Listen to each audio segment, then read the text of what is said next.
Hapa Mahakama Kuu ya Tanzania katika kanda ndogo ya Dar es Salaam ilikuwa imekuja kusikiliza kesi ya uhaini dhidi ya mwenyekiti wa Chama cha Demokrasia na Maendeleo ndugu Tundu Antipas Mughwai Lissu ambaye liko chini ya jopo la majaji watatu, Jaji Ndunguru, Karema na Kiwonde.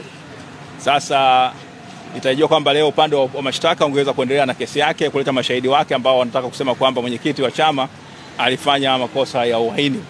Lakini siku ya leo kwa bahati mbaya mshtakiwa ndugu mwenyekiti wa chama ndugu Tundu Antipas Mughwai Lissu akuwasilishwa mahakamani kwa kile ambacho upande wa mashtaka umedai kwamba kwa sababu za kiusalama.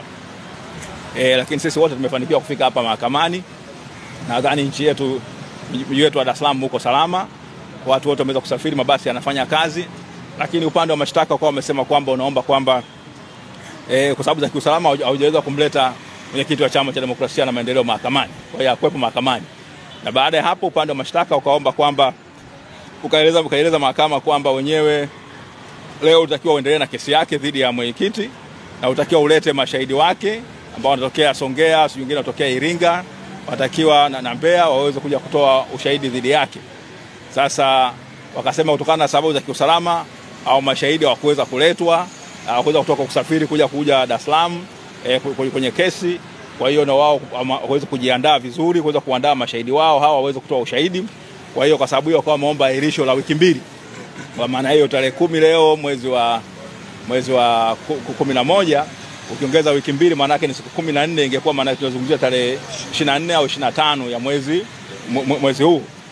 Jopo la majaji wao watatu, Jaji Ndunguru, Kiwonde na Karema, baada ya kulichakata hilo ombi wamesema kwamba hawakubaliana upande wa serikali kusema kwamba kesi iahirishwe kwa wiki mbili, bali wameahirisha kwa siku mbili, yani ya leo na kesho, na kwamba tarehe 12 ya mwezi wa 11 mwenyekiti wa Chama cha Demokrasia na Maendeleo ndio Tundu Antipas Mughwai Lissu aletwe mahakamani na kesi iendelee.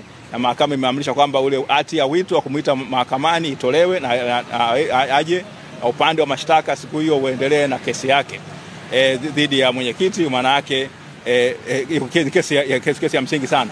Sasa sisi tumeweza kuyaona hayo. Sasa kwa bahati mbaya, kwa sababu mwenyekiti anajiwakilisha mwenyewe hakuweza kuzungumza, lakini tumeona kama mahakama imeweza kutoa angalau muda kidogo ambao unaonekana ni mzuri, na kwamba siku hiyo tarehe 12 mwezi wa 11 2025 basi kesi hii itaendelea kwa majaliwa ya Mwenyezi Mungu, na tunatumai kwamba umma utapenda kujua nini kinaendelea. Huo uhaini ambao unasemwa dhidi ya mwenyekiti kama utaweza kuwekwa wazi, na kama sio uhaini basi tuweza kujulikana mahakama itatoa uamuzi gani. Kwa hiyo tunashukuru kwamba mahakama imeweza kuona kwamba ile njia ahirisho, maombi la ahirisho la wiki mbili kwa kweli ilikuwa alimtendee haki mshtakiwa ambaye hakuwa mahakamani. Hata angekuwa upande ule angekuwa hata kesi imeletwa kwa njia ya kimtandao kwamba naye kule gerezani ameweza kusikilizwa, basi ingekuwa nafuu. Lakini mahakama imeamua kusimama katika kusimamia misingi ya haki na kusema basi imetoa siku mbili ambazo ni kwamba wale mashahidi wa serikali kuanzia hivi sasa huko kokote waliko basi wao waje, na tunafahamu mashahidi wengine ni wale wa kufichwa, hata usalama wao unahatarishwa vipi. Asanteni sana.